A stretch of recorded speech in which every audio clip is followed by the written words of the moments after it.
Hello welcome to Savitri's vlog. இன்றைக்கி நம்ம chicken வச்சு பச்சை மிளகா போட்டு கிரேவி செய்யலாம். வாங்க வீடியோக்குள்ளே போகலாம்.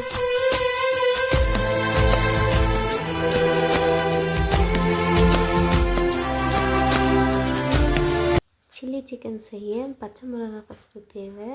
பச்சை மிளகா குவான்டிட்டி நம்ம இது காரமே வெறும் பச்சை மிளகா தான் போட போகிறோம். அப்புறம் நாங்கள் 1 கிலோ சிக்கன் எடுத்துருக்கோம். நல்லா க்ளீன் பண்ணி வச்சுட்டு இப்போ பச்சை மிளகா இருக்குது இல்லைங்களா, இந்த மாதிரி கவரில் போட்டு கொஞ்சம் தட்டிக்கோங்க. லைட்டாக தட்டினதுக்கப்புறம் வானலை வச்சு நெய் ஊற்றிக்கலாம்.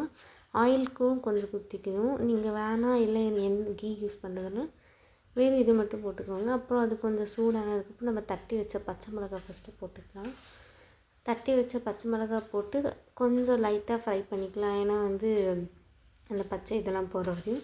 அப்புறம் கொஞ்சம் லைட்டாக ஜீரா ஆட் பண்ணிக்கிறேன். நான் ஜீரா ஆட் பண்ணி போட்டுக்கலாம். அப்புறம் கொஞ்சம் அது ஃப்ரை பண்ணதுக்கப்புறம் ஜிஞ்சர் கார்லிக் பேஸ்ட் போட்டுக்கிறேன். நான் வீட்டிலே அரைச்சிருப்பேன் ஜிஞ்சர் கார்லிக் பேஸ்ட். அது போட்டு கிளறிக்கலாம்.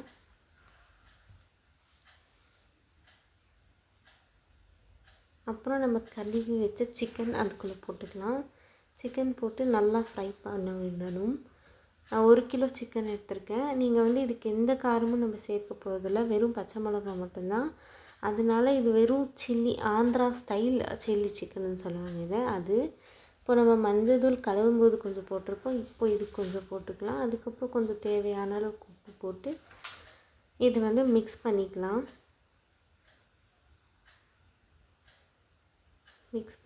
பாருங்கள், வீடியோவில் காட்டுற மாதிரி பண்ணுங்கள். இப்போ தான் ஆந்திரா ஸ்டைல் சில்லி சிக்கன் உங்களுக்கு வரும்.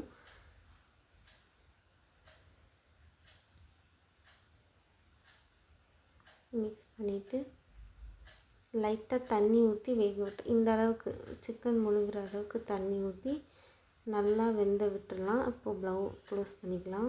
இந்த மாதிரி வெந்து வரணும். அப்புறம் இப்போ நம்ம டார்க் சோயா சாஸ் எடுத்துருப்போம். டார்க் சோயா சாஸ் ஒரு மூடி போட்டுக்கலாம்.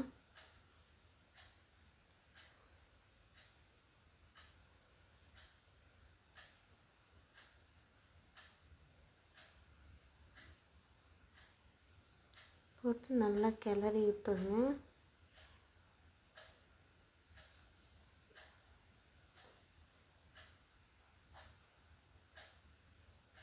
சிக்கன் இப்படியே வேக விட்டுடலாம். இப்போ க்ரீன் சில்லி சாஸ் எடுத்துருக்கோம். அது ஆட் பண்ண போகிறோம்.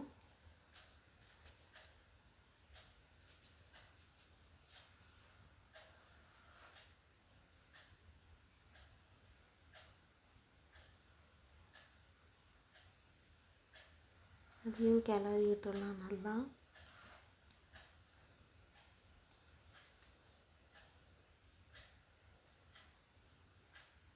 இப்போ திருப்பியும் மூடி போட்டு வேக விட்டுடலாம். இப்போ லைட்டாக லெமன் ஜூஸ் பிழிஞ்சு விட்டு லாஸ்ட்டில் இப்போ இன்னும் கொஞ்சம் தண்ணி இருக்கும் அதில் கண்டென்ட். ஓகேங்களா, இந்த மாதிரி வேக விடுங்க. நல்லா வெந்து சாஃப்டாக இருக்கும் சிக்கனு.